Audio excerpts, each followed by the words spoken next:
Well, hello and welcome to this week's chat.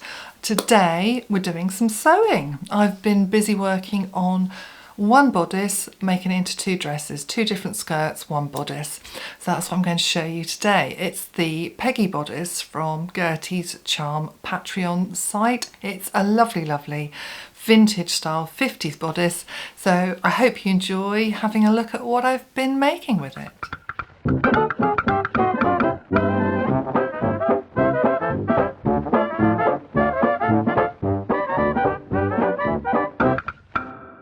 Well, today's sewing adventure all started with this lovely swing jacket I made, I think it's a couple of winters ago now. It's the Gertie's Charm Patterns, I think it's on their Patreon. It's a swing coat or you get a short swing jacket, and I've made, I think I'm on about my fourth jacket. I really love this swing jacket. This one is in a sort of a greeny, petrol-y coloured boucle. And I wanted a leopard print fur collar. I changed the pockets from patch pockets to welt pockets. And if you can see, they're lined with the leopard print. Can you see the leopard print in there?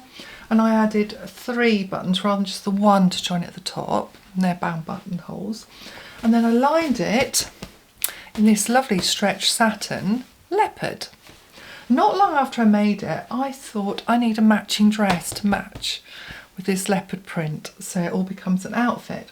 So I bought enough to make a dress, and it has sat in my stash now for however long, waiting for me to decide on the right dress. I knew I wanted sort of 50s to 60s style sort of day dress, and then Gertie through Patreon released the Peggy bodice, and I knew I'd found the exact one that I wanted to work on for to go with this jacket. To show you the pattern here on my iPad, you can see this lovely bodice here. It's got the midriff, and I love how it's slightly curved up under the bust gathers.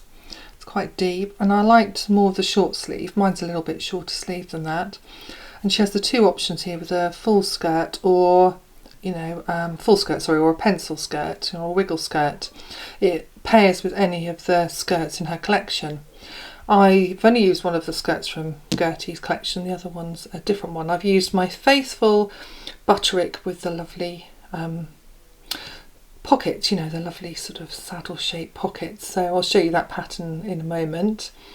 So this has got grown on sleeves. They're either called Magar sleeves, kimono sleeves, and they're finished with this lovely gusset. Can you see this underarm gusset, which ensures that you've got greater movement in the arm, you're not restricted, and it eliminates, if I go back, just sliding through, it eliminates normally you get a lot of puffiness here, which I try and remove, but it then can restrict the sleeve movement.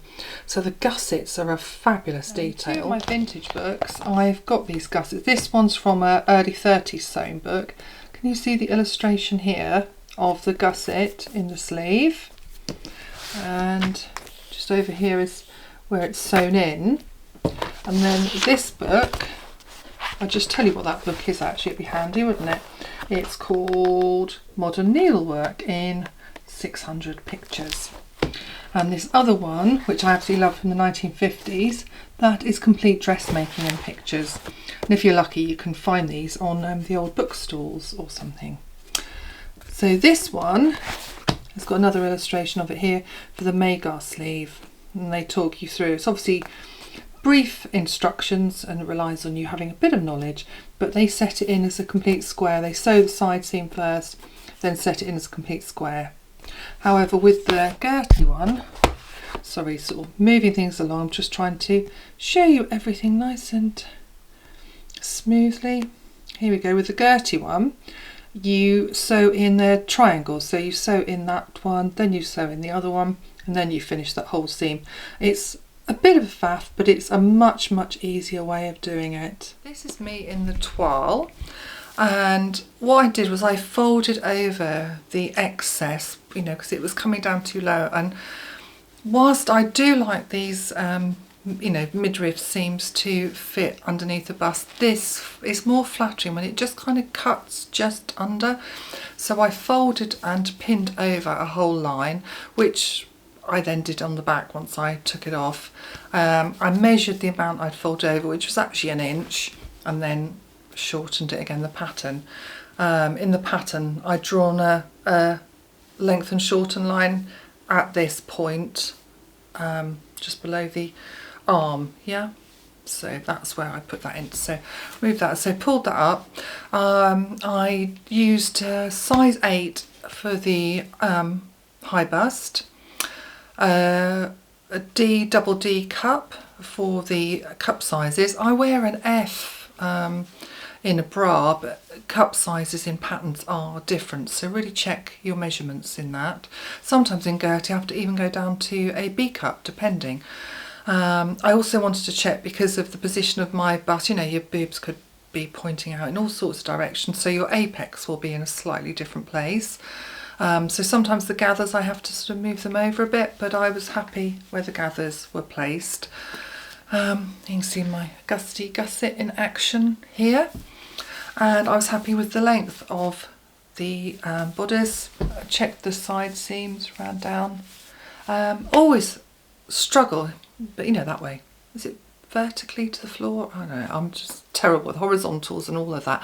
That I know is horizontal, but yeah, all the others. But anyway, running down to the floor. Sorry, a bit more sunlight's come in. So this is the toile, and as you can see, I slash in the neck into the seam allowance. I always stay stitch on a toile.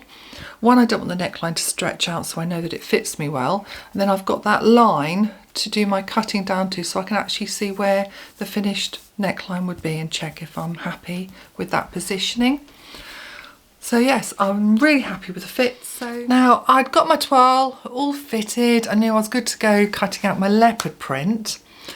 But from that point on, I kind of got a bit obsessed, and I was driving to teaching one evening, and I thought about the cotton lawn that I'd got from Fabric Godmother. I'll just reach over and reach a bit to show you this beautiful lawn here that I've used before, but not in a lawn. It was, I think it was a viscose or something like that. It was more drapey, more spongy feeling. This beautiful reproduction 1940s print, and I thought, you know, I want to make this bodice but with a half circle skirt, so I decided to use my Butterick 6055 skirt because of the pockets. And then I felt really excited. I thought I'm going to do them both at the same time, and I'll have two very different dresses. The leopard has got the Stanwyck pencil skirt on it, and this will have the full skirt. So yeah, a sassy dress and a more sort of just everyday. So I was really pleased with that decision.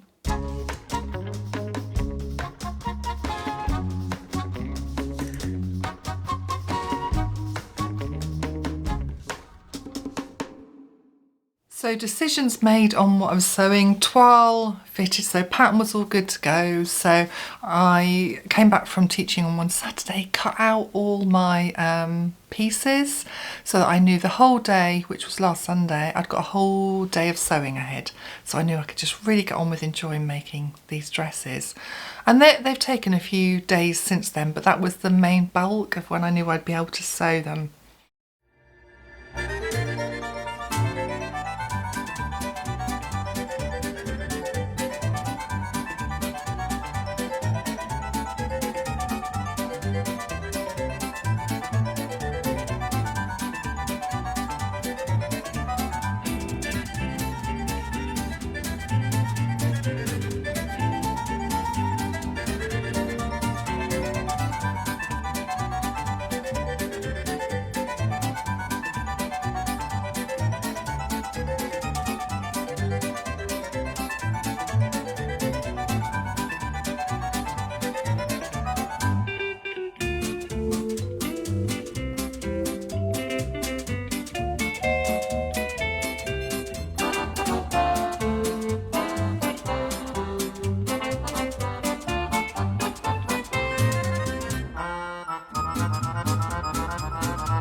Once I'd got them, or the bodices all sewn and attached to the skirt, it was time to do a fitting.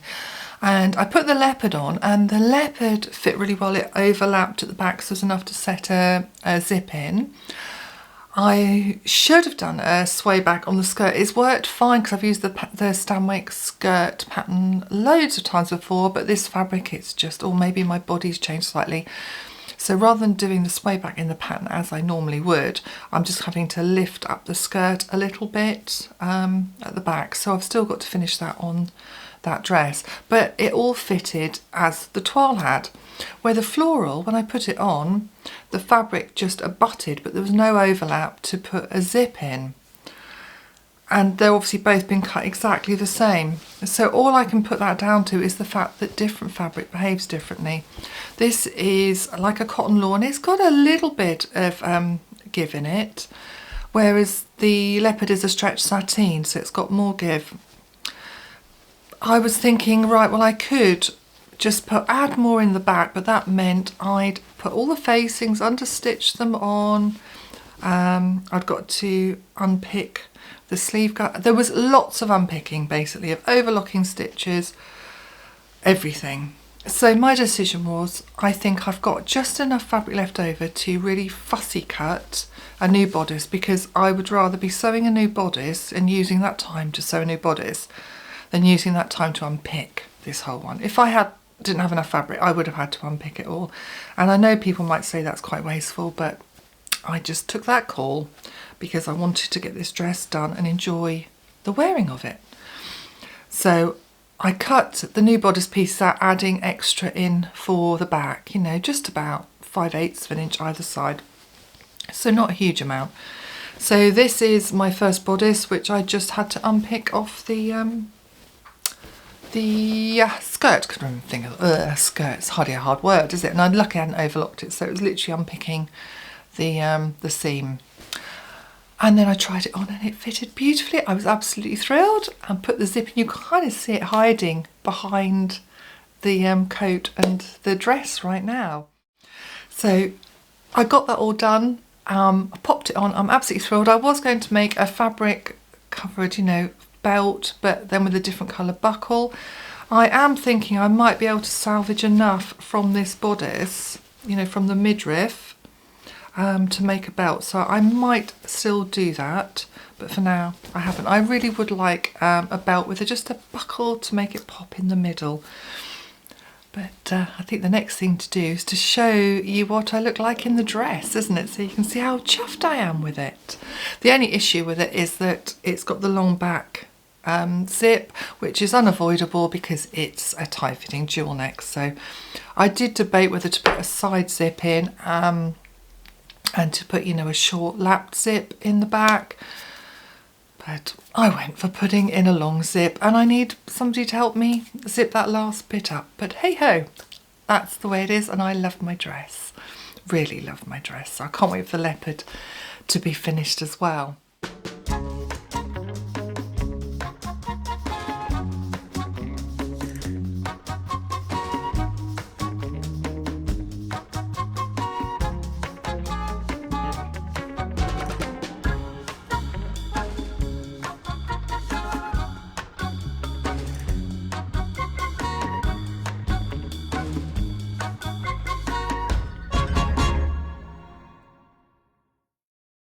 Thank you very much for joining me here today. It's always lovely having you along here for the chats, whether it's about fashion history, what I've seen, doing, crafty stuff, knitting or sewing.